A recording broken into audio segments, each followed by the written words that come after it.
Thank you. Good morning. I'm Quinn Buckner here with the great Tamika Catchings. Let's give a little something there. It's a privilege to serve as co-master of ceremonies for today's 2021 Sachem Award ceremony, honoring our dear friend Jim Morris. As we begin today, the Reverend Monsignor Joseph Shado will lead us with the invocation.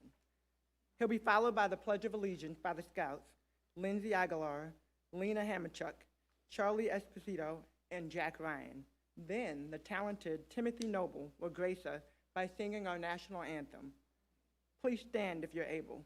Reverend Shado.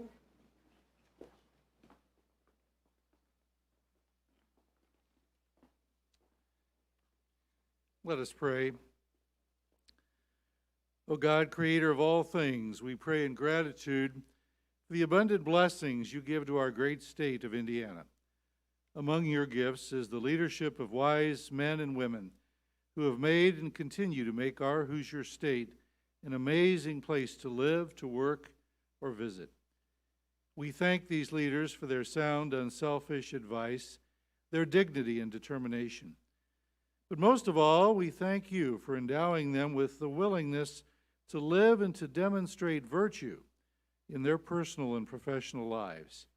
In turn, their example inspires, then encourages all of us to work for the best for each Hoosier citizen. Almighty God, then in gratitude, we build on a proud past with an eye to an ever brighter future. And so, Almighty God, we ask you to bless our gathering here this morning. May it inspire and encourage us in these confusing times of unprecedented challenge and division. And under your divine guidance, give us wisdom and integrity. May we go forward to unite and support one another as we seek to make Indiana a place where the dignity of each human person made in your image is respected, encouraged, and strengthened to live lives of service and virtue for the good of all. Amen.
Oh, say, can you see by the dawn's early light what so proudly we hailed at the twilight's last gleaming, whose broad stripes and the bright stars through the perilous fight o'er the ramparts we watched were so gallantly streaming?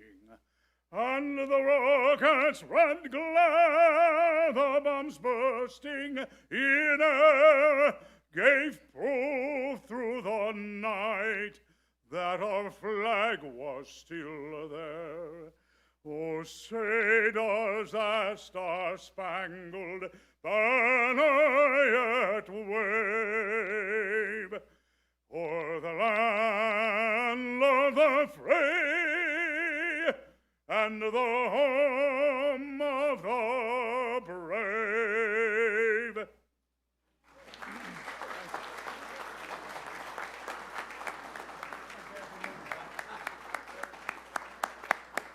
Thank you. Please be seated. In a few minutes, Woody Wright will perform Can't Get Indiana Off My Mind, a sentiment that's very true of Jim Morris. He'll be followed by a video message from Henrietta Fore, the Executive Director of UNICEF. But first, we get to hear from our leader, Mr. Rick Fusion, President and COO of Pacer Sports and Entertainment.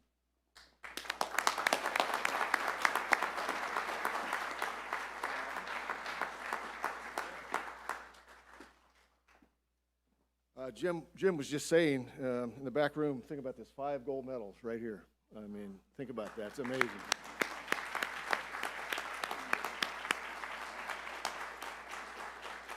Governor, Mrs. Holcomb, Mr. Mayor, Jim, Jackie, my wife Karen, friends.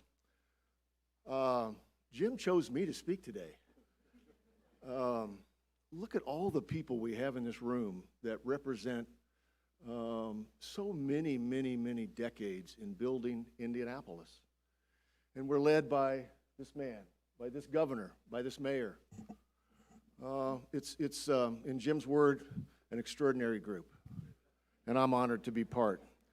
In my family, we say we love you over the moon. Well, I'm over the moon today to be part of this. While Jim and I are 10 years apart in age, we both have superior Terre Haute blood. I went to the Goody Shop. I think he went to the Goody Shop. Saw movies at the Indiana Theater, probably. And probably shopped at Holman Meadows. He and my dad bantered back and forth. My dad went to Wiley in Terre Haute. Jim went to Garfield. One of them had to come from the other side of the tracks, but neither one would admit it. I owe him really my career. As a student coming out of Indiana University in 1975, Jim helped me get my first job. I went to California when he was working at Lilly Endowment. And then, you know, he really is the one that convinced Herb to promote me to my president job of today. I would say I'm a student of Jim Morris, and I'm a benefactor. I'm a benefactee, I guess, of Jim Morris's life. He has a remarkable story. We all know it. But, you know, he loves his faith. He loves his family. He certainly talked about how he loved his mother, who was a single mother and raised him. He loves his endeavors, especially the Boy Scouts and the Girl Scouts. He loved his days with Dick Lugar. He was even a banker for a minute. He loved making clean water. A couple times you made clean water. He loved feeding millions. He loves the Pacers and the Colts and IMS and all the other pro sports situations here. He loves UNICEF and so many other things that he loves in his life. But who do we know that has done that many things in his lifetime? I don't know many, if any. I admire his ability to hold a crowd for at least 20 minutes of a 45-minute speech.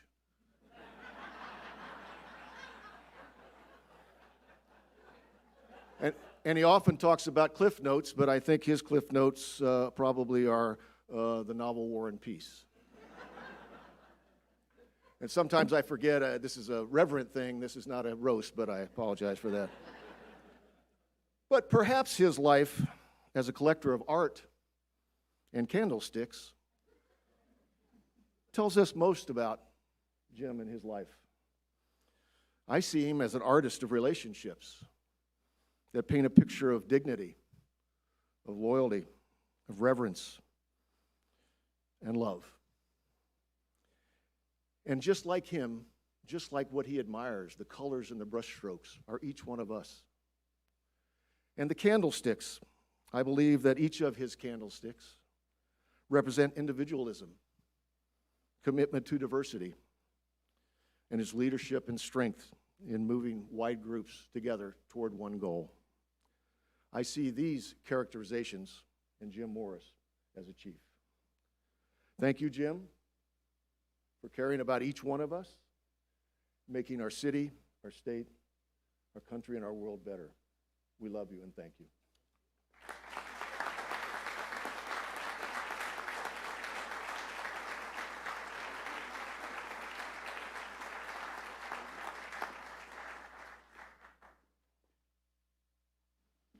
Good morning. My name is Woody Wright, and I'm proud to call Jim Morris my friend. It's an honor for me to sing a song today that was written by one of his dear friends, Hoagie Carmichael.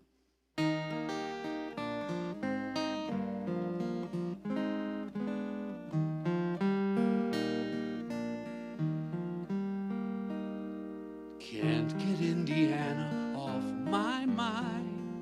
That's the place I'd love to see.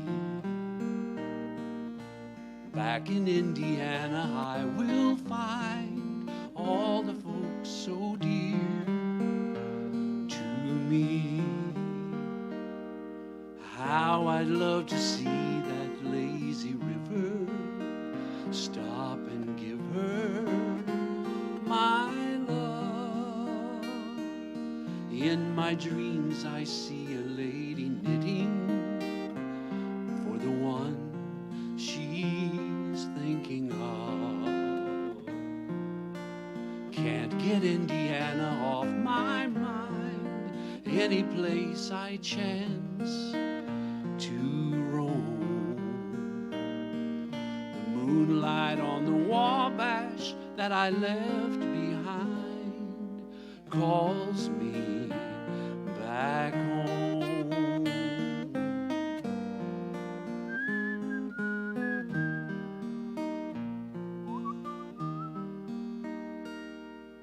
How I'd love to see that lazy river, stop and give her my love.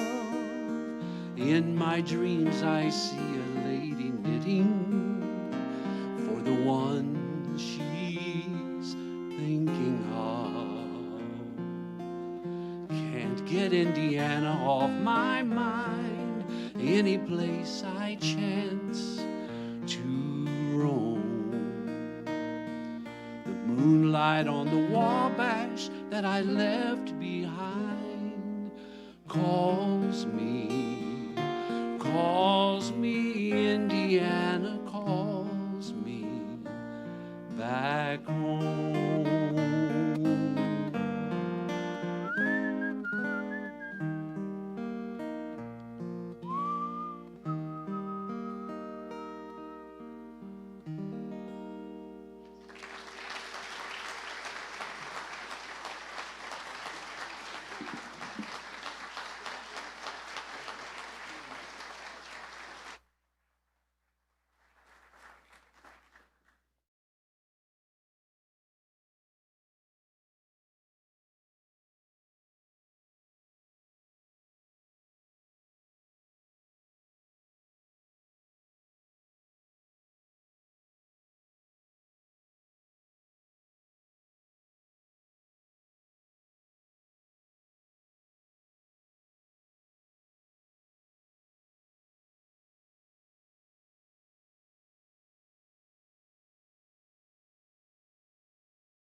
Not just the governor, the 51st governor. Oh, my goodness. 51st governor. Okay, well, And now to offer his remarks. Our Governor, governor, please. Sachem Award. Just in case you don't know his name, Eric J. Holcomb.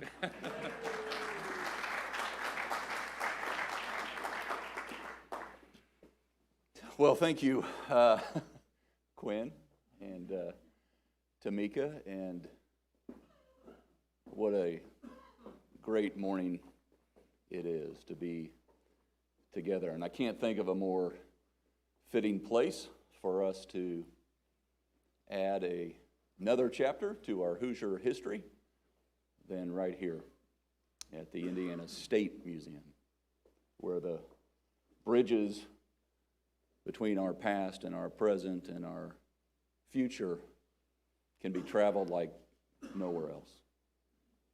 Speaking of history, just over 50 years ago, the late Governor Ed Whitcomb introduced the very idea of the Sachem with the mission of identifying and assembling Hoosier leaders possessing unique wisdom and judgment and grace. But the concept wasn't continued after Governor Whitcomb left office until 2005, when Whitcomb pitched it to a man who later succeeded him and preceded me in this role, Governor Mitch Daniels.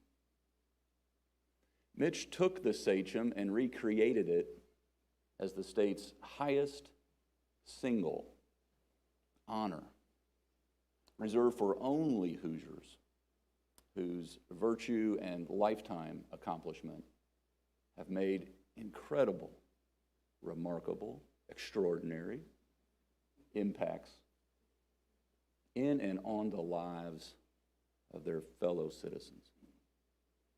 Legends like Bill and Gloria Gaither, who have been a comfort and inspiration to so many globally, and they need no introduction.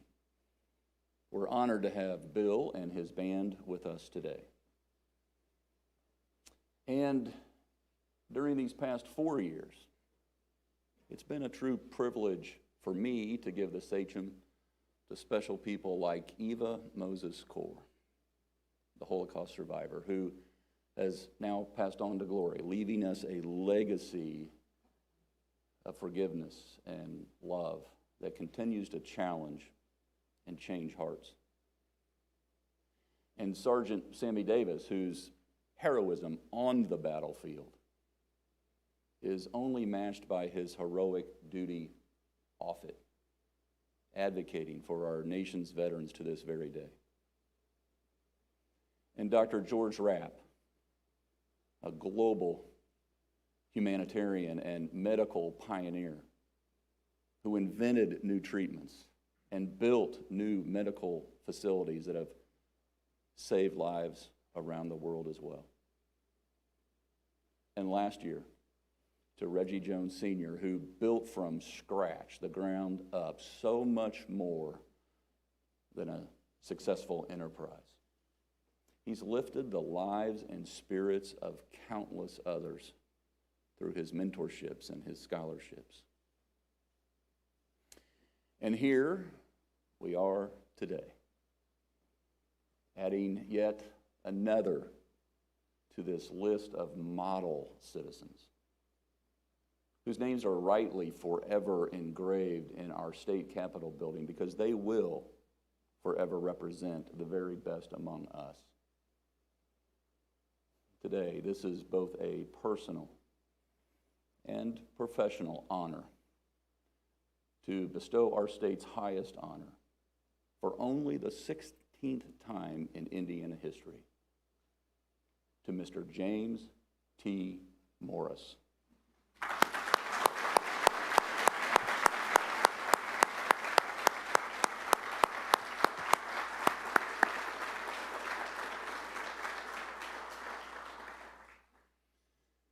Now, talk to Jim Morris for a few minutes, and you'll instantly be put at ease. For although he's a man of great intellect and talent and accomplishment, he also possesses deep integrity and compassion, empathy, humility, and warmth. If you know Jim personally, you're lucky. We're fortunate. And you know he bleeds cream and crimson of his alma mater, IU. And you know that no one loves this city mayor or this state more than he does. And no one's more passionate about combating hunger locally and around the world. And during his lifetime of service, few, as Rick mentioned, have accomplished more to benefit all three. That's because Jim is farsighted, as in he sees and seeks a better and brighter future for all his neighbors. And he excels at bringing people together to accomplish a common goal for the common good, often achieving uncommon results. He does this like no one I've ever met. And along the way, Jim Morris, indeed, he has never forgot his Wabash Valley roots or the lessons his mom taught him growing up in Terre Haute, or the oath he pledged on his way to becoming an Eagle Scout, to help other people at all times, which, no surprise, isn't just his motto, it's his life's mission. So after he earned his degree at Indiana University, his unquenchable desire to serve his community led him to become chief of staff to a legendary statesman and future senator, Indianapolis Mayor Richard Lugar.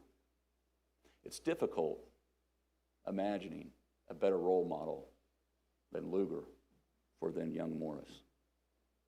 No one placed a higher value on treating people with civility and respect, traits Jim saw firsthand, up close, daily, and he has emulated them in his own life ever since. And while Mayor Lugar charted a course that placed Indianapolis on a more prosperous path,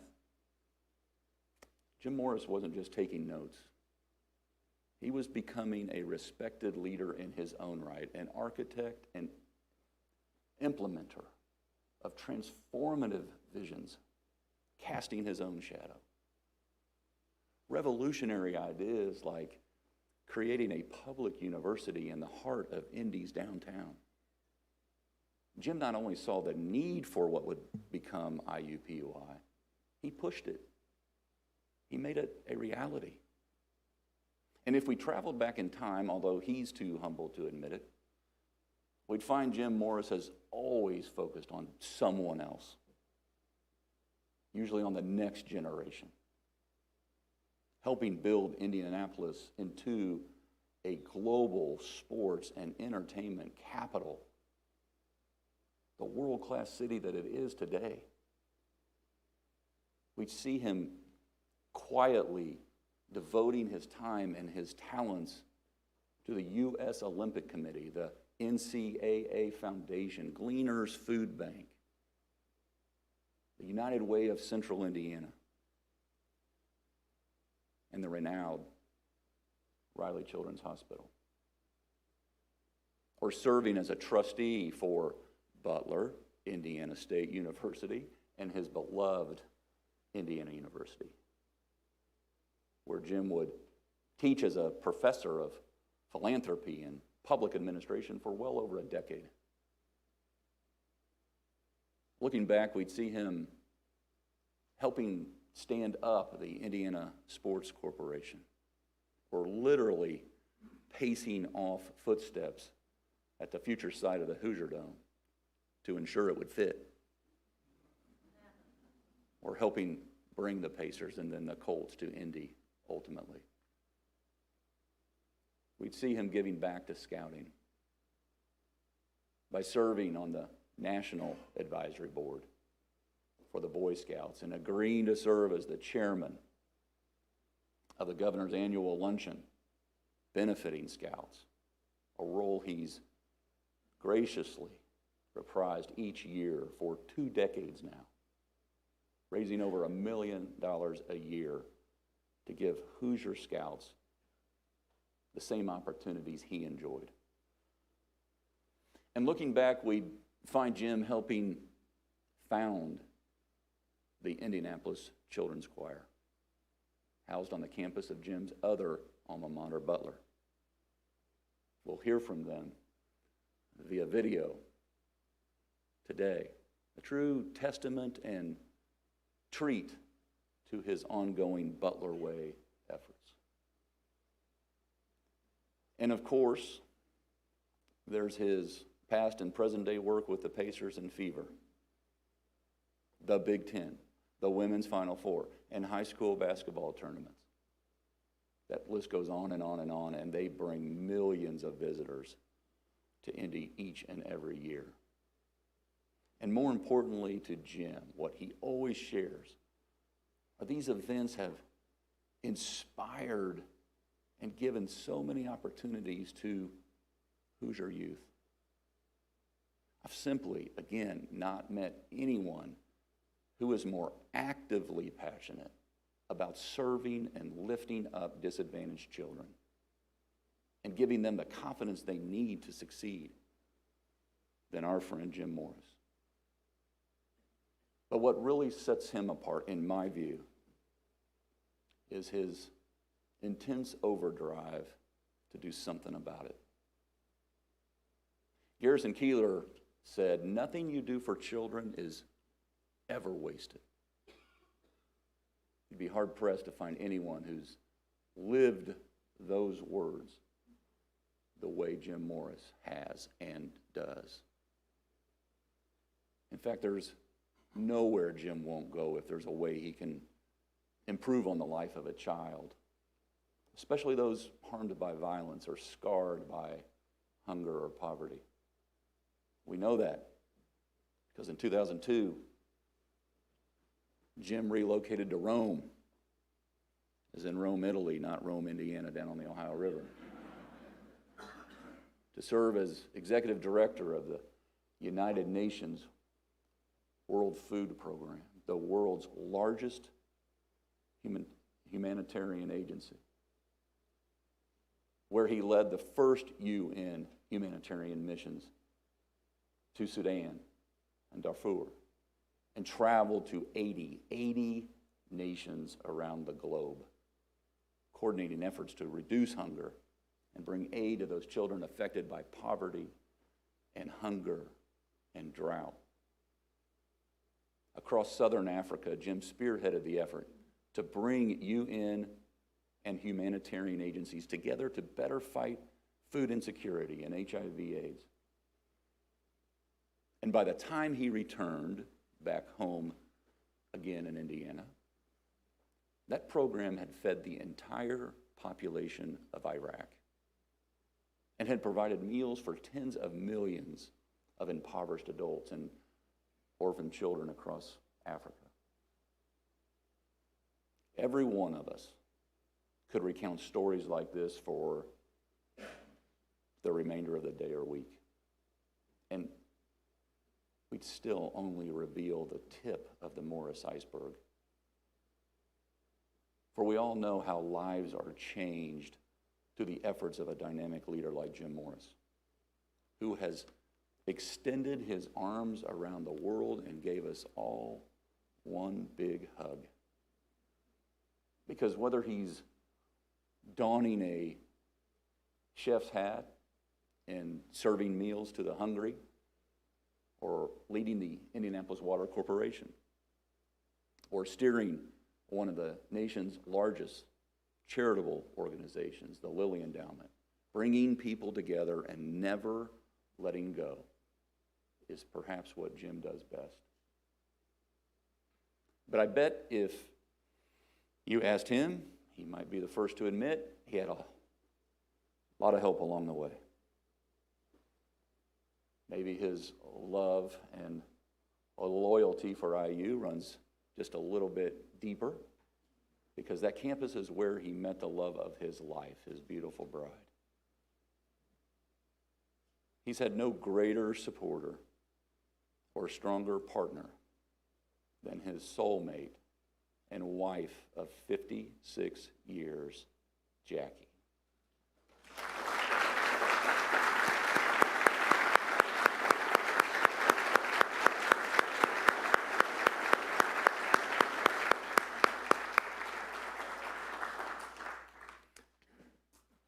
Jackie and Jim have accomplished so much and helped so many together.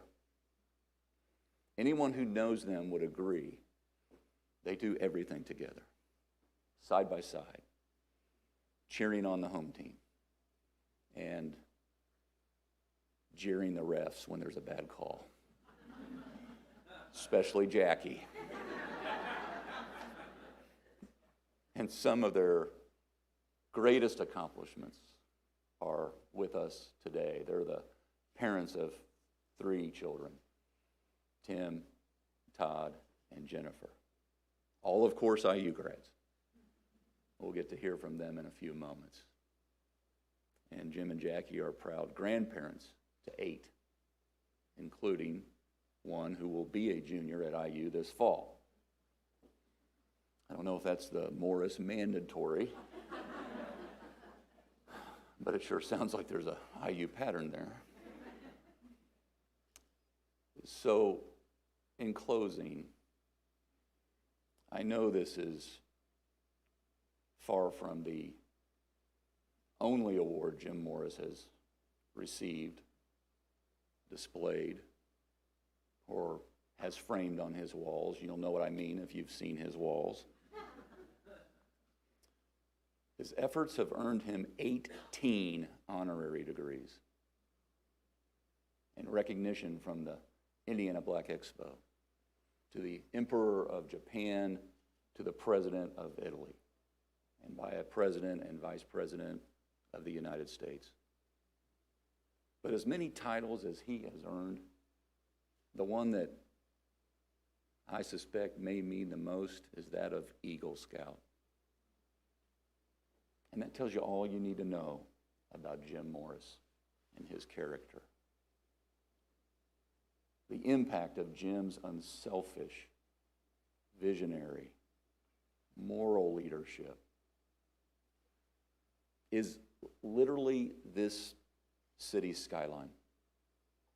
From the Indianapolis Zoo across the street to moving the NCAA headquarters here, and then looking as far as the eye can see in every direction, is matched only by his global reach, extending to villages all across Africa, in the lives of millions of youth who now have a better shot at life because of this man who cared about each of them personally and took action at every opportunity.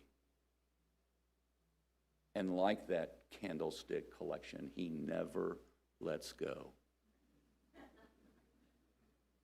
Jim, thank you. Thank you for being an architect of our future and a consummate global ambassador who continues to bring great credit to our state. For all these reasons and so many, many more, it's my honor to present the 2021 Sachem Award to Hoosier great Mr. James T. Morris.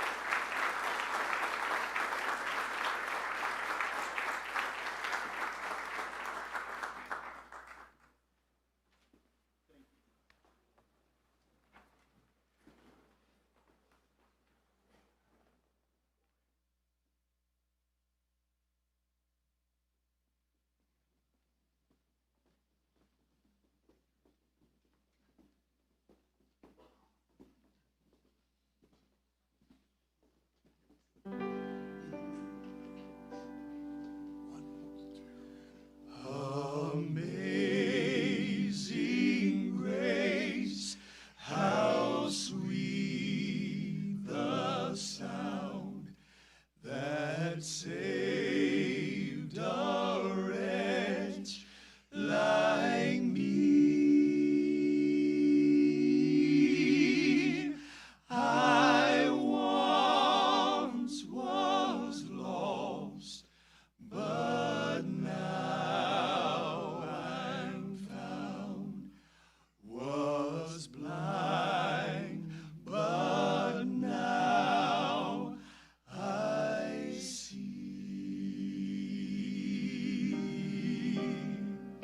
'Twas grace that taught my heart to fear, and grace my fears relieve.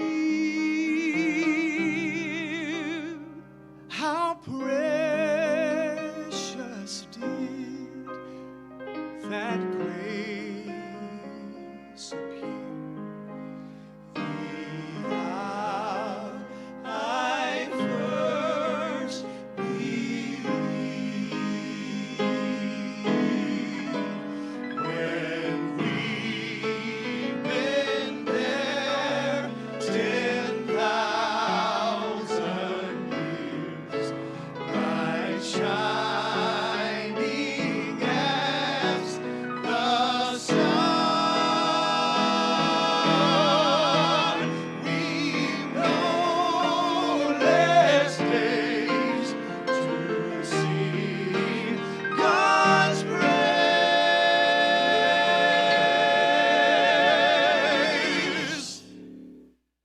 than when we first begun.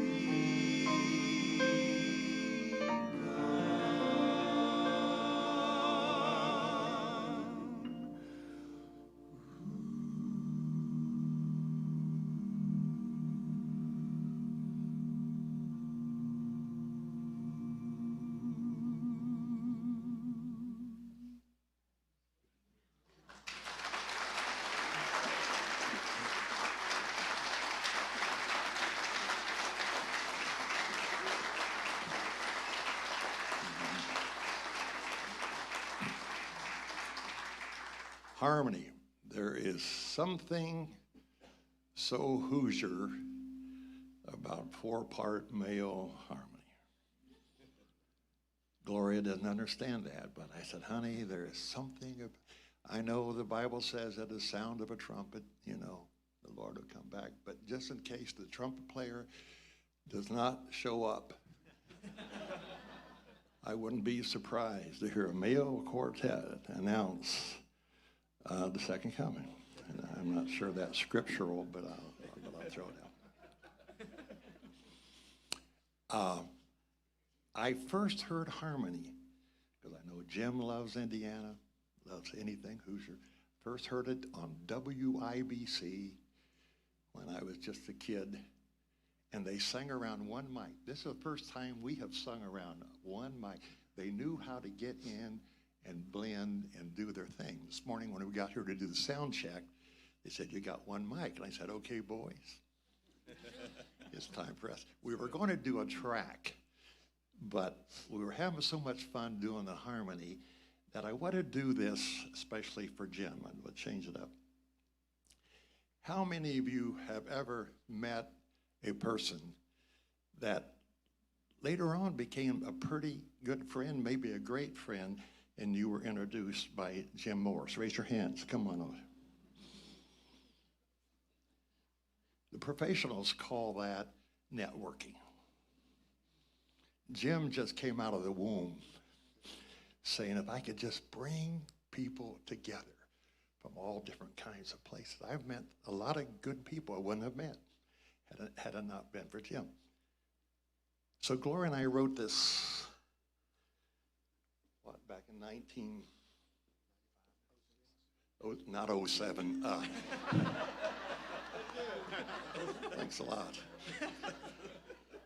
But 40 years ago. So to try to bring people together. And we would have sing. And after we sang a couple of times, I might ask you to join in. And you know, it doesn't make a difference if you're a baritone, tenor, alto, soprano, monotone, just enjoy. I love this one mic thing. Here we go. Loving God, loving each other, making music with my friends. Loving God.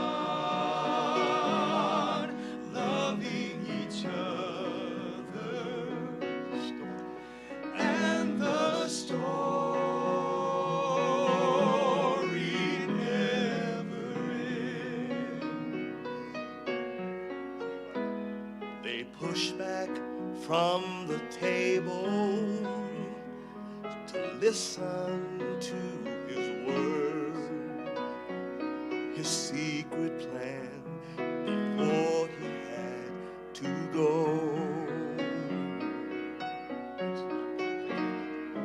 It's not complicated, don't need a lot of rules. This is all you need to know.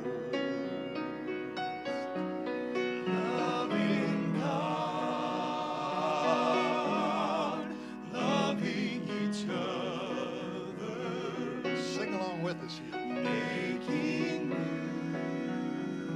music with my friends, Loving God.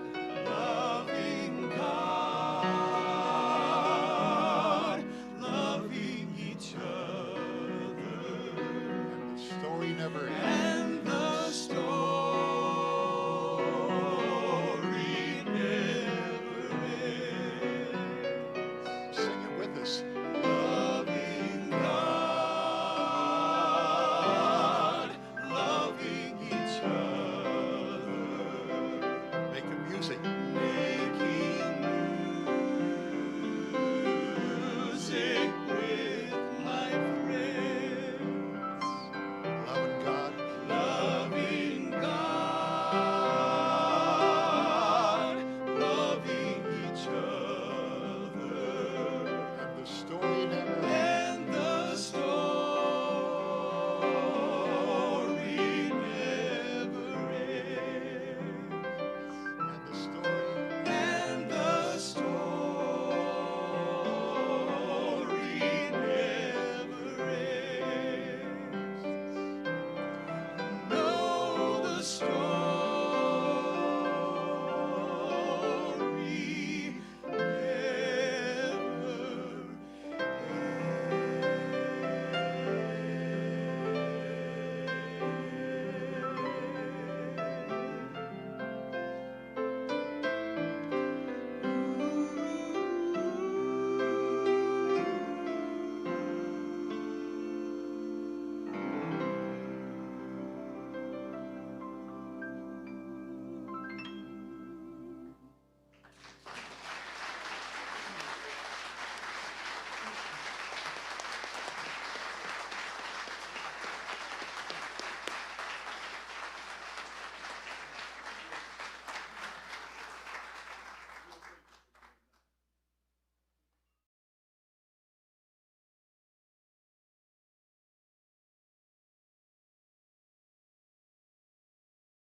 My friend Jim Morris is nothing short of a humanitarian giant.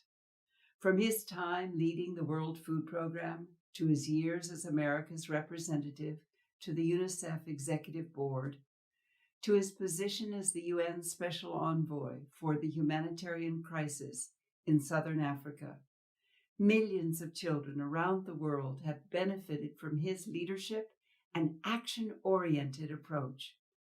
During my time at UNICEF, I have relied on his counsel as we serve and support children living through some of the world's most desperate crises, from Yemen and Somalia to Myanmar and Central America. But Jim, the humanitarian giant who ran the world's largest humanitarian agency, is overshadowed by Jim the man.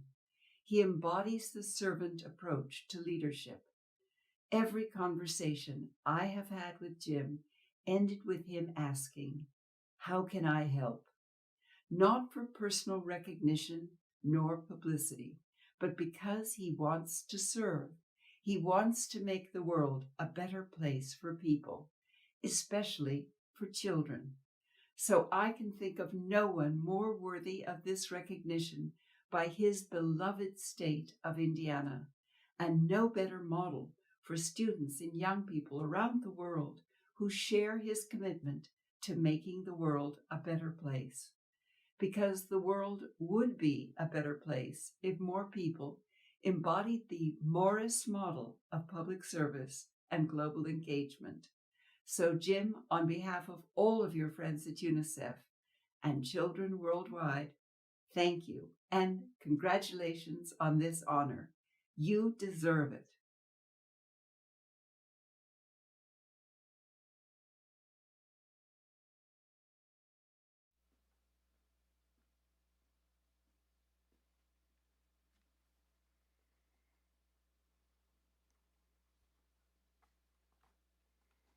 Governor Holcomb,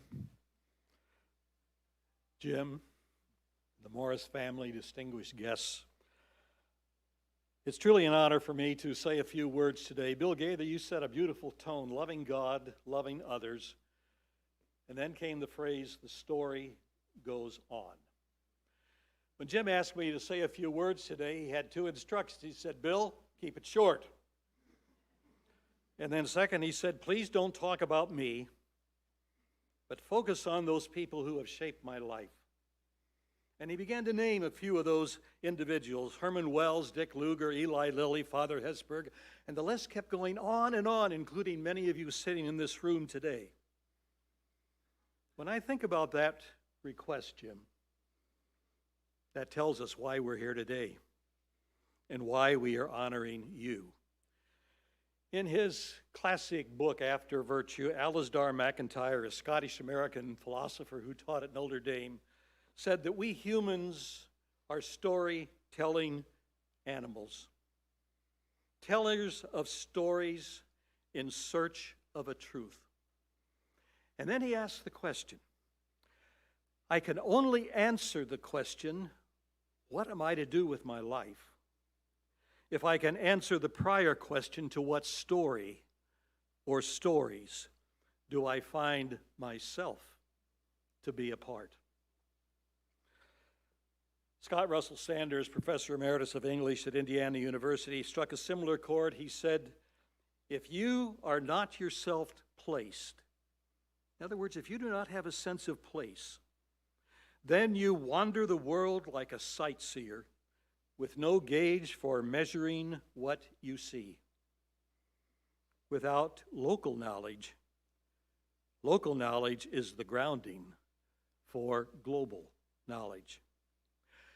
A couple of weeks ago, I had lunch with Jim, and I said, Jim, tell me, how have all of these story makers shaped your life? His answer was very simple. He simply said, they enlarged my view of the world. And I think of my friend Jim Morris, a born and bred Hoosier, who's become a citizen of the world, but only because he knows the place he calls home. Jim also served, as has been noted, Dick Lugar, and Jim once told me, he said, the genius of Dick Lugar was his ability to connect dots, to see connections where others saw conflict and disparity, and then finding common ground, to turn that common ground into a breeding place for transformative new beginnings. Like I suspect many of you, I've heard Jim speak, his 90-minute speeches. And what amazes me is he can talk 90 minutes, but he doesn't talk about himself. Have you observed that? He simply tells stories of other people, of organizations, of individuals who are making a difference in the world. Jim's probably one of the few people in this room who knew in person Eli Lilly because of his work at the Lilly Endowment. And it was Mr. Eli who talked about humility and then who quoted his father. It was his father who said, when you do something for others, do it quietly. Don't call attention to yourself, but shine the spotlight on the good work of your grantees. Well, I've had the privilege, the joy of being Jim's friend and pastor for 40 years. And we've had numerous religious conversations over time, but I want to tell you today what impresses me most about Jim Morris is his faith. It's a faith framed in a large and ironic spirit. In a time when religion can often be divided, I think of Father Ted Hesburgh, He's 35 years president of University of Notre Dame, who taught us as a servant leader, we don't use our religious labels to ostracize, to divide, but to build bridges of reconciliation and unity across our traditional social and religious divides. And Jim, you do just that in everything that you do. And you don't hang around Jim too long before his reference to the mantra that kind of has shaped his life: family, friends, faith. His family is right here. And I will simply say, Jackie, we would not be here today without you. Friends, in this room, how much you have accomplished together. And I think of the phrase of the writer of Ecclesiastes who describes friendship as a threefold cord that cannot easily be broken. And then, of course, faith. Faith, I would say, gives our storylines substance. And I'm reminded of a very old story with which the good book begins. God has created the world in all of its pristine marvel, but something's missing. There are no people. There are no humans. And then, as the story puts it, we humans are created for a purpose, to serve as God's, quote, stand-ins, to represent God, not in coercive or tyrannical ways, but in caring ways so that somehow the creation mirrors the vision of our Creator God. And then I'm reminded of a second story. Ironically, in Matthew's gospel, it's the last story Jesus tells before he dies. His disciples are nervous. What's the future going to be like? And Jesus tells this rather odd story. The tradition has labeled the story of the sheep and the goats. But in reality, it's the story of people who know who they are, who know the story of their lives, compared to the people who have no storyline to shape their living. And then comes this punchline. When you feed the poor, when you care for the needy, when you live to serve others, something transformative happens.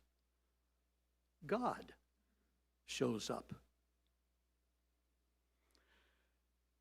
Somehow today, at this moment, in my imagination, I can imagine Herman Wells and Dick Lugar and Eli Lilly and Father Hesburgh looking down from heaven's front row and leading the applause. Because, Jim Morris, you have modeled that you belong to a story that is much bigger than yourself. And in your life of service all across planet Earth, God has shown up from Indiana to Zimbabwe and places public and private, great and small. And today, we're here, my friend, simply to say thank you.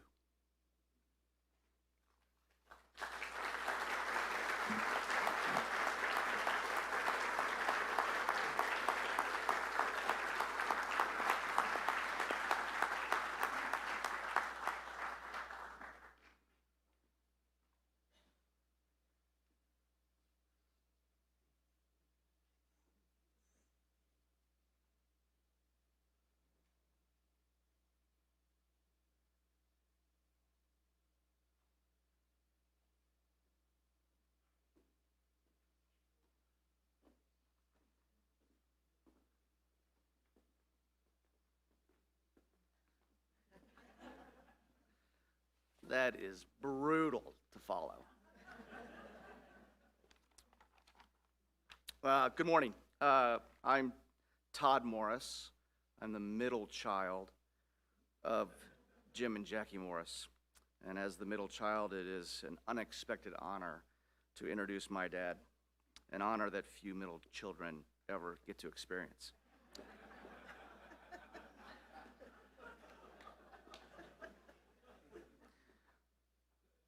Most of you have been to my parents' home, most likely at a fundraiser.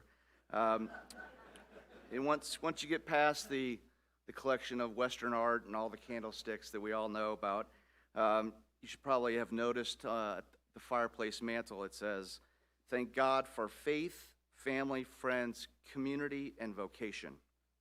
It is a phrase that my dad recites often and lives his life by. Thank God for faith, family, friends, community, and vocation. Faith. My dad is a man of deep faith. My parents are proud, active members of Second Presbyterian Church. He starts every family meal with a prayer, as most families do, and he usually uses the phrases, "To those that much is given, much is expected," to live our lives as God would want us to, and to give a boost to those that need help. Loves the word boost. I think it's awesome. These statements are not lost on his children, their spouses, and the 8 grandchildren.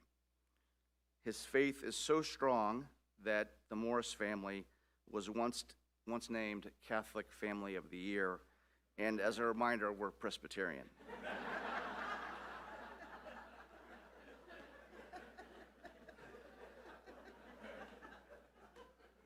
He loves to tell a great story about meeting with the Pope when he was in Rome at the Vatican with his dear friends Jerry Semler and Bill McGowan, and he had the gumption to ask the Pope if he could lead the group in prayer, and it was a Presbyterian prayer. Thank God for faith, family, friends, community, and vocation. I'm going to come back to family. I'll end with family. So friends, this man has friends, a lot of friends, deep-rooted friendships. So many friends that every early November, I start to feel really bad about the duck population in Indiana. The duck luncheon has to be his favorite time of the year, to be surrounded by all of his friends. He's in negotiations right now to move the duck luncheon to the Speedway to accommodate all of his friends. Thank God for faith, family, friends, community, and vocation. Community. My dad has lived in 4 cities: Terre Haute, Bloomington, Indianapolis, and Rome. And there's an old Boy Scout saying, obviously an Eagle Scout, leave your campsite better than how you found it. And I don't think anybody in this room would disagree that he hasn't left each of his communities better than he found it. His involvement with Indiana State, Indiana University, countless organizations in Indianapolis, and his work with the World Food Program all have better campsites because of Jim Morris. Thank God for faith, family, friends, community, and vocation. It was said earlier, but I would describe my dad's vocation, I would simply say he is a connector of people and a problem solver. He was put on this earth to connect people. We have all been the beneficiary of his vocation, and we are all better off because of it. Thank God for faith, family, friends, community, and vocation. Family. Out of all the accomplishments that my dad has had in his life,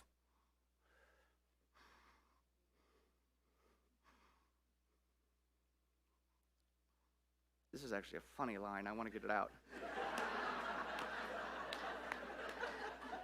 Out of all the accomplishments that my dad has had in his life, the most amazing, impressive, over-the-top achievement is convincing a senior in the Theta House to go on a second date.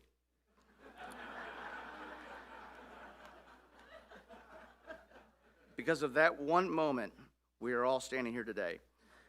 One of my favorite lines my dad has is, there are only a few really important decisions in your life that you absolutely have to get right, and choosing your spouse is one of them. None of this happens without Jackie Morris. So, on behalf of our entire family, Tim and his wife, Barb, and their kids, Zoe and her new husband, Mark, middle child, Phoebe, and Lexi, Jennifer and her husband, Pat, and their kids, Kennedy, middle child, PJ, and Charlie, and my wife, Shannon, and our kids, JT and Riley. Notice, no middle child.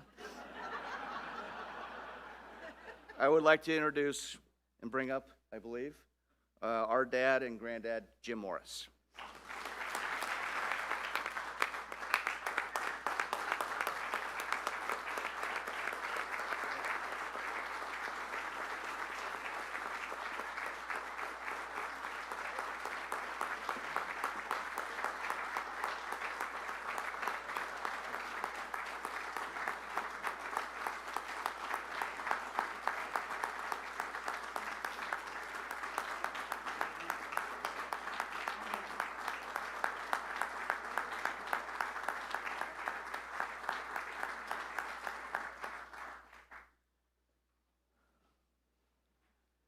I must tell you, when I saw the three of them coming, I was scared to death.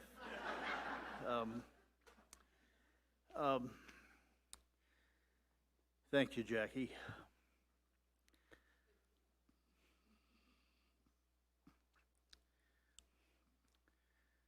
I think she called me about the second date.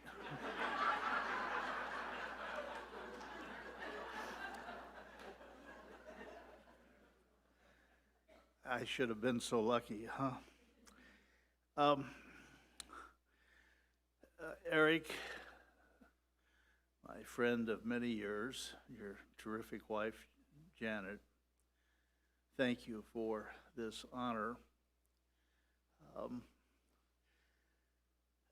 By the way, I have never given a 90-minute speech. And I clearly am not going to be able even to approach that today. A huge sigh of relief across the audience.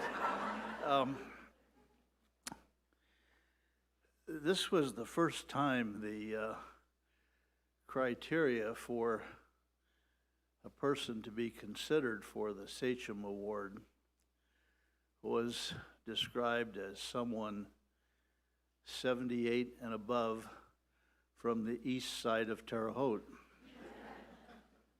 It's a small group.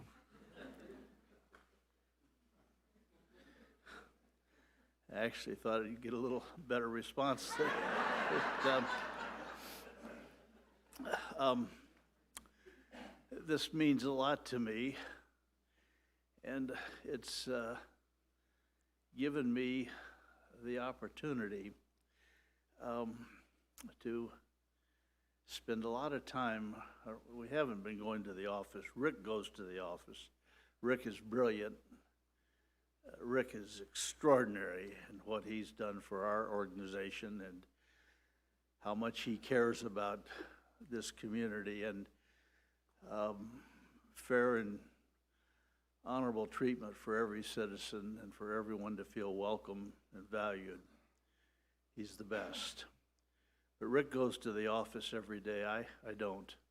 I work from my kitchen table and usually get up pretty early, actually, and often 2 or 3 times during the night to let the dogs out. I actually asked Jackie this morning if we could bring the dogs. We love these dogs. We have King Charles Cavaliers, Buster, and Brownie. Brownie is black.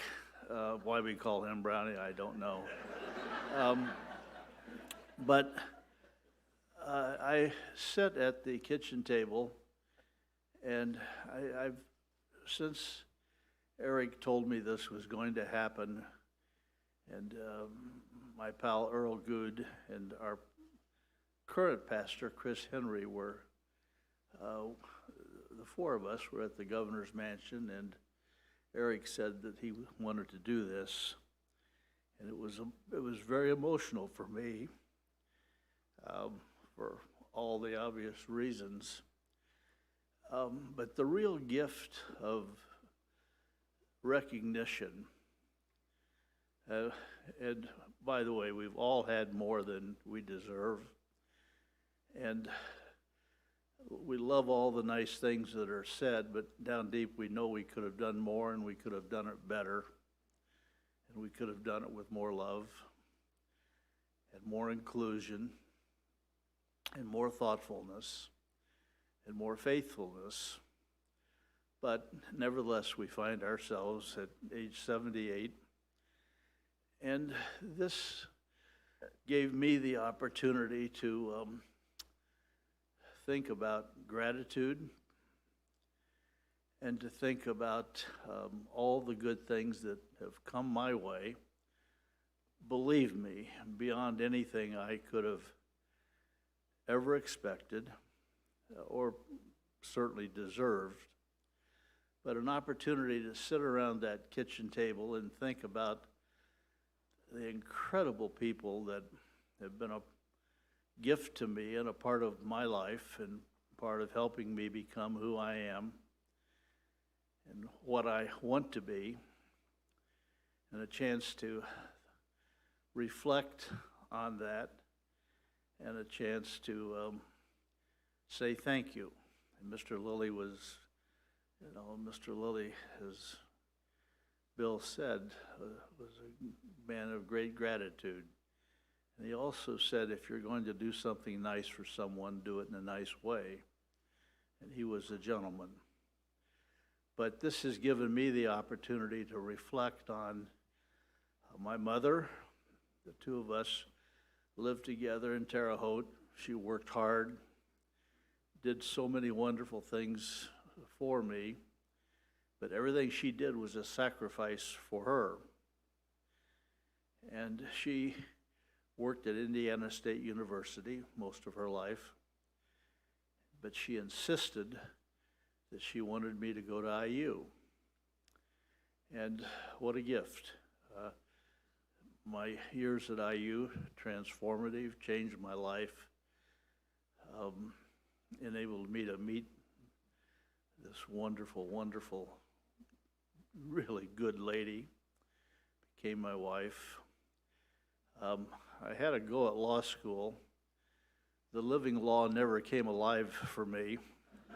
I tried it twice, and one great regret is I didn't complete law school. That would have been a good thing. But then I had this incredible opportunity to work with Dick Lugar, extraordinary man. We've had great governors, by the way, both parties, and we've had great mayors, and we have a great mayor now. A man of great integrity and a great heart, and a governor that cares about every Hoosier and makes decisions absent politics. He wants life to be better for all. But Dick Lugar was extraordinary, and I had the chance to be his chief of staff, and I was only 24, and I worked with him for 6 years, then had a pretty serious health issue. I once asked Dick Lugar 10 years later, I said, Dick, don't you wish we could go back and do it again, knowing then what we didn't know earlier? And he said, no, Jim, I don't feel that way at all. Once again, I thought better response. But we've been blessed with extraordinary leaders. And I learned so much from that man who cared deeply about the well-being of people at risk, who wanted greatness for our city, who wanted us to be a community coming together as in.gov did for us. Actually, it was the most significant government reform for a city in the United States, maybe in that century, that was not inspired by corruption. This was done to bring folks together to have Indianapolis be the real city that it was and have one community. So I had the wonderful years with him. And by the way, I got a call from Evan Bai yesterday. Evan's my friend and good guy. Had a tough few weeks, a few months losing Susan. But maybe the most wonderful or most distinguished thing of my career, I was Birch Bai's paper boy. A little known fact.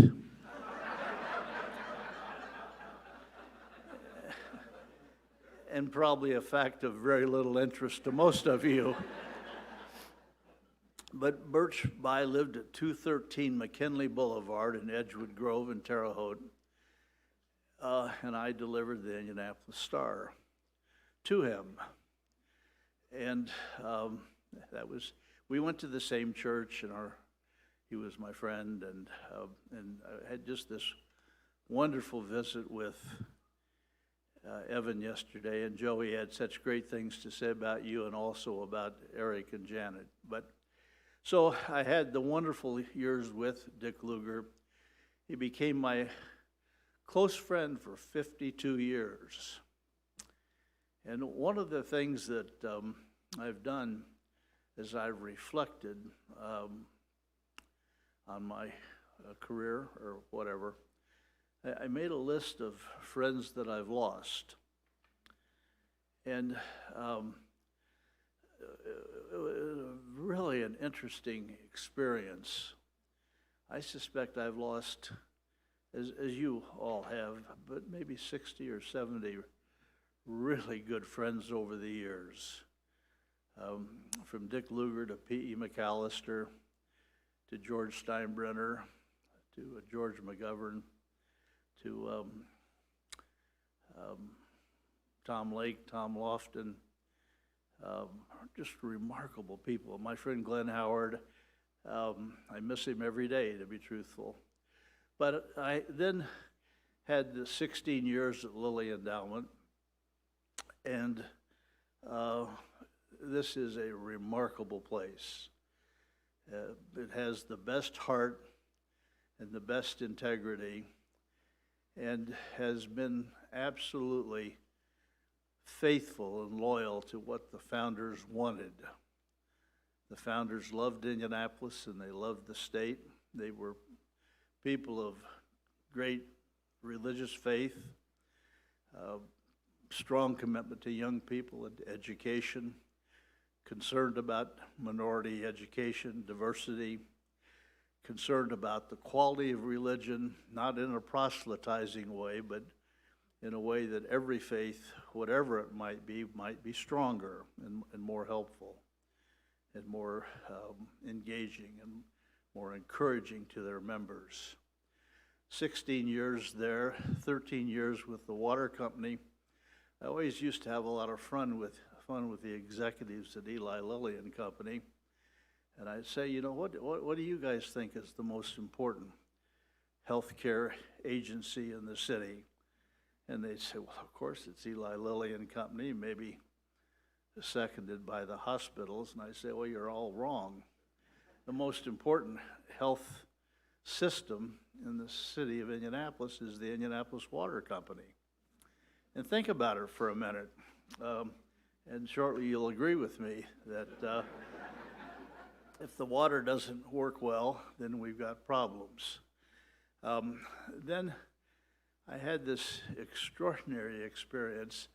President Bush asked me to be the United States ambassador to the 3 UN Rome-based food agencies.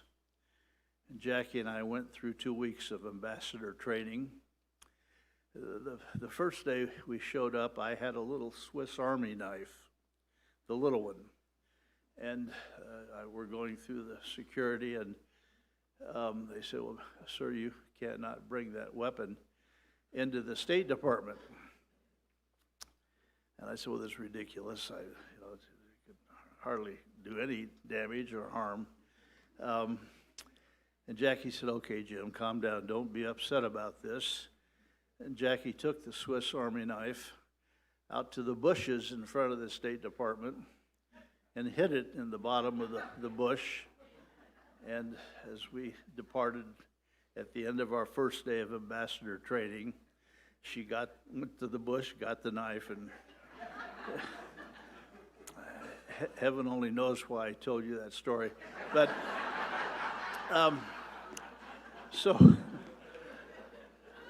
so we were we did this for 2 weeks, ambassador training, and your spouse is required to do it with you, and it was quite an experience, actually. Then on Friday afternoon, as we were about to wind this up, I'm summoned to the 7th floor of the State Department to meet with Colin Powell and Dick Armitage and an undersecretary of the State Department for Management, and et cetera. And they said, Jim, we'd like for you to run the United Nations World Food Program, not be the U.S. ambassador. That the United States always has had a great interest. There are 40 UN agencies, and wanted an American to lead UNICEF. And this lady, by the way, you just saw, is incredible. She used to run the U.S. Mint, ran USAID, and the brilliance of this lady and the heart, special. But they said, Jim, we'd like for you to, I said, that surprises me. And I said, all I want to do is to do something helpful and useful. I'm not looking for something honorific. And so they said, well, for a variety of reasons, they needed a U.S. candidate. And they had put another person forward who had not been acceptable to Kofi Annan. And so they put my name forward, and truly Kofi Annan would not have known me from a load of hay. But I did have the Dick Lugar Good Housekeeping seal of approval, and that gave me some standing. So I come back to ambassador training, and Jackie said, what was that all about? And I said, well, we were having dinner that evening at the Monocle with Dick and Shar. And I said, I'll tell you about it tonight. I don't want to go through it twice. And so there had been a headline in the Star, Morris appointed ambassador, and everybody thought I was headed to do that. But I ultimately became the leader of the World Food Program. I was acceptable to Kofi Annan, and he became great man, one of my close friends. But we were sort of exiled for 3 months. We went to Florida, and just to stay out, they didn't want anybody to know about this, and we were embarrassed at home because things had changed, all for the better. But anyway, in April of '02, I began a 5-year term, and coincidental with that, Kofi asked me if I'd be his special envoy for the crisis in Lesotho, Swaziland, Mozambique, Malawi, Zimbabwe, Zambia, and Namibia. They had had a terrible drought, no food production. HIV was rampant in a place like Zimbabwe. Life expectancy had gone from the mid-60s to the mid-30s. A crisis beyond comprehension. So we had this special opportunity to do this for 5 years. As earlier said, we fed the entire population of Iraq for 2 years, fed a third of the population of North Korea. Every time I left North Korea, I felt like I was more passionate about their kids than their leaders were. But we had this extraordinary experience, and I learned lots of lessons, how wonderful people are, how many incredible missionaries they are. There would be around the world. We had 3,200 partners. I had always wondered what kind of a person George McGovern was. I'm a middle-of-the-road Republican, maybe one of 11 left in the world. But was always curious about George McGovern, but he became one of my closest friends. And I gave the McGovern lecture out at Dakota Wesleyan University in Mitchell, South Dakota. And George McGovern and Bob Dole, Republican, Democrat, both from the Midwest, farm states, they were the best of friends. And George McGovern was a great man. And the lesson I learned was never form an opinion about somebody till you really know what you're talking about. And I'd learned to love this guy. Bob Dole had been my friend. We were both Kappa Sigs, and I had known him pretty well for a while. But what they did to be partners, to bring the American school lunch program to the rest of the world was transformative, and they did it together. So just one lesson after another. I come back to Indianapolis. I could have done it for 5 more years, but to be truthful, I was exhausted, and Jackie had been the most patient, wonderful supporter, but she loved Rome, but loved Indianapolis more and would rather be close to the grandkids. So we came home, and Herb said, Jim, we had this challenge in Detroit, and would you come help us out a little bit? So in '07, I joined Rick and others, and have been working with the Pacers and the Fever ever since. And somebody said, well, why would you do that? Why would you come back and take on that job? And I said, well, what do I care about? I care about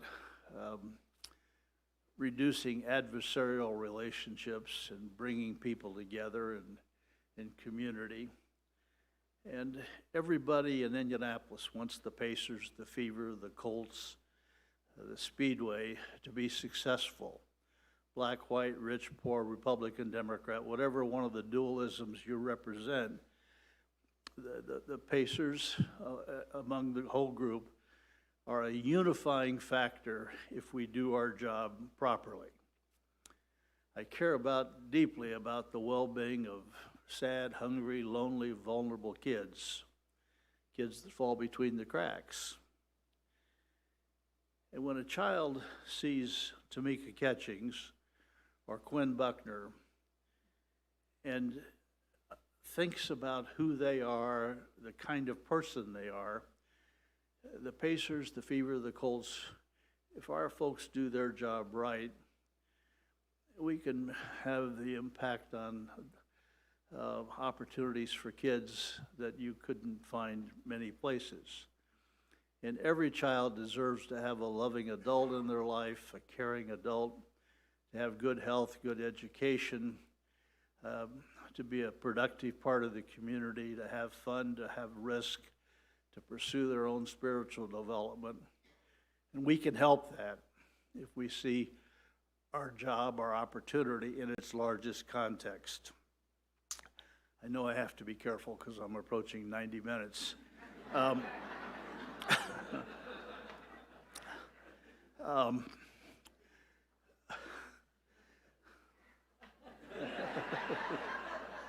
So then third, I care deeply about my city and my state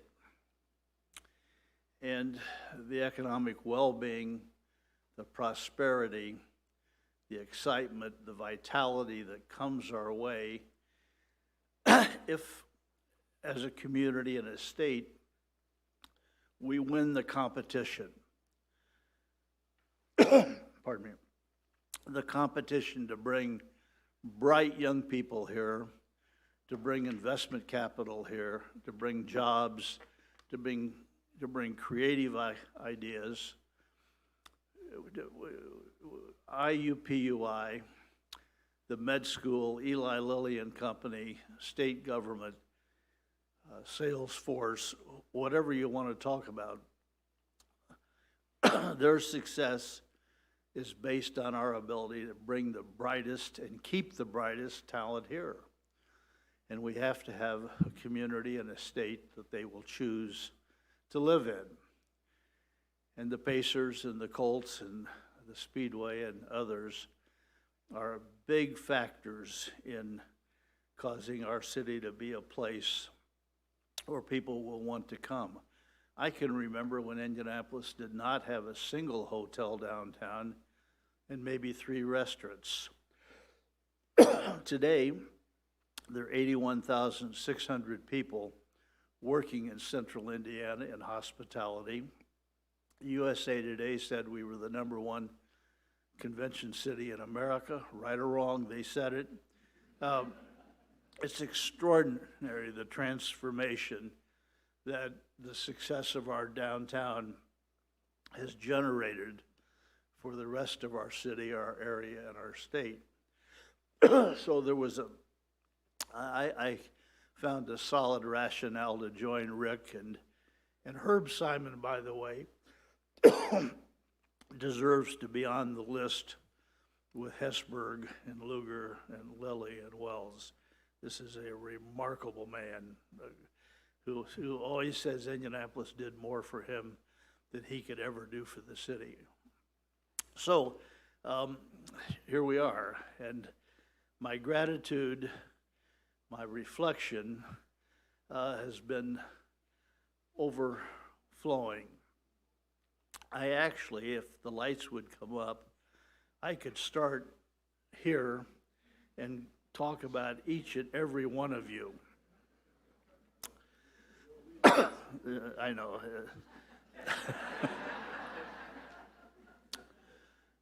Quinn said more than 90 minutes. But what a blessing to be a part of this.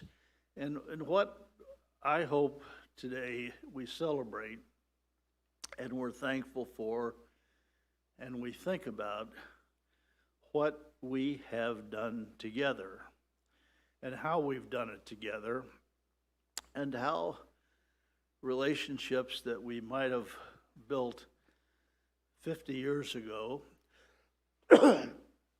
are still critical and helpful and wonderful in our lives today. I saw Dave Frick coming in and Ted Bohm, Republicans, Democrats. We were focused on building a great city.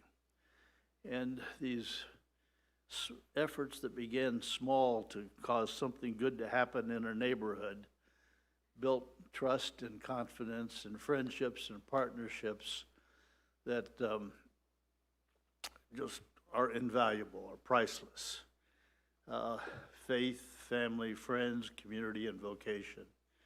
The scriptures that I like so much, how can you say you love a God whom you've never seen if you don't love your brother and sister whom you see every day? Or whomever would be first among you must first be your servant. And I think about those often. I never had the privilege of meeting Mother Teresa, but she said, if we don't have peace, it's because we forgot we belong to each other. And there's a lot of wisdom and power and love in what she had to say. So to Jackie and our kids and their incredible spouses, boy, they chose well, and our 8 grandkids, and to my friends, Earl is right in front, and top of the list with Jerry Semler and Bill McGowan and Bill Enright, and I don't want to, I know. I actually brought notes, and I've worked on them hard, but you're fortunate I can't see very well anymore, so I can't use them. But Eric and Janet, thank you for what you've done for Jackie and me, what you've done for our state. I love to see you and Joe Hogsett working in tandem for the well-being of our community. You know, so much of leadership is learned by example. And boy, we've had great examples. Bill Enright talked about some of them. But it's when you spend time with young people, to convey the message that it's important for them just to pay attention and to listen and to learn what's going on around them. The older you get, you learn that everything doesn't have to be done your way. You don't have to do it all. And you probably ought to find ways to support those younger folks that are trying to make a difference and do things that are important and useful. And I'm working hard to learn those lessons. But thank you for the honor. I love being together. I will see many of you the Wednesday before Thanksgiving. it, we may not have duck this year. It may be hamburgers, but I don't know. But God bless you. Thanks for your friendship. It's wonderful to be a Hoosier, and I mean that from the bottom of my heart.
Go ahead, Tamika.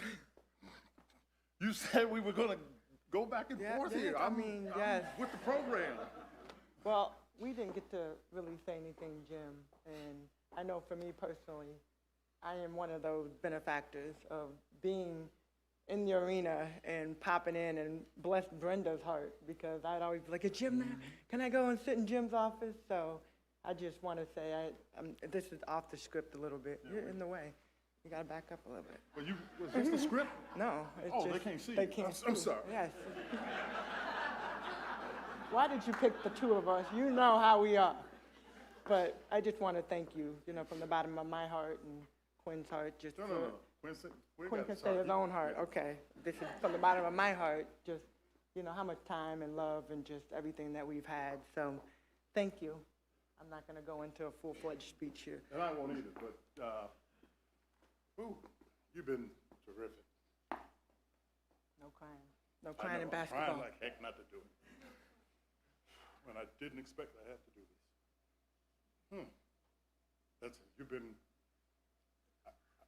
I'm speechless how helpful you've been to me and my family.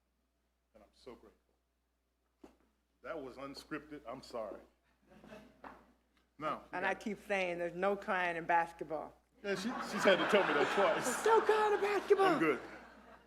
So, you liked all the musical performances, but we must spend a little bit more time. We're going to have Tim Noble come back out, and he's going to perform. I mean, you should know the words. KLOIU, You should know I don't. But I know. This is Tennessee, Oh, my bad. we transplanted it. Wrong place. So Tim Noble is going to come out and perform Hail to Old IU. But first, please join us for the benediction offered by the Reverend William Enright again. I felt like I went to church for a minute. I liked it.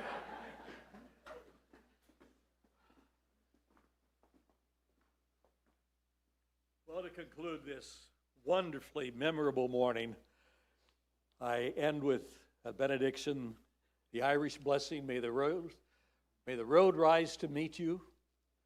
May the sun shine always on your face, the rain fall gently on your fields, and may God hold all of you in the palm of God's hand.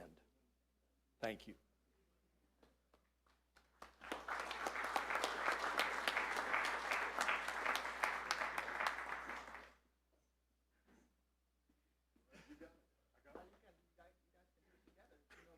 You know the words? You got it. He doesn't got it. Okay. All right.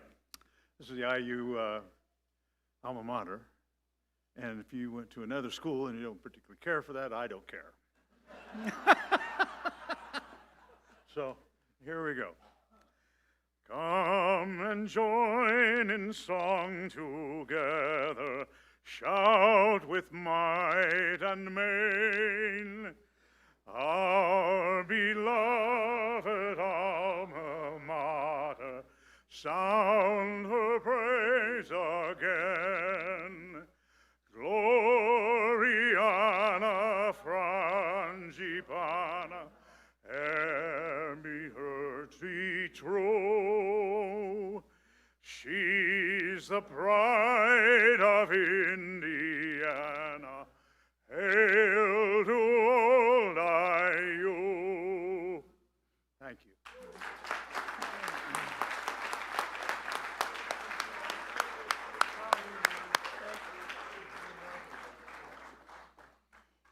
Thank you for joining us for this special 2021 Sachem Award ceremony, honoring our friend and a friend to many, Jim Morris.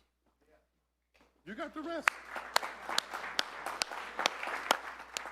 And this concludes our program. Congratulations, Jim. Thank you, Governor. Have a great day. Have a great weekend. God bless.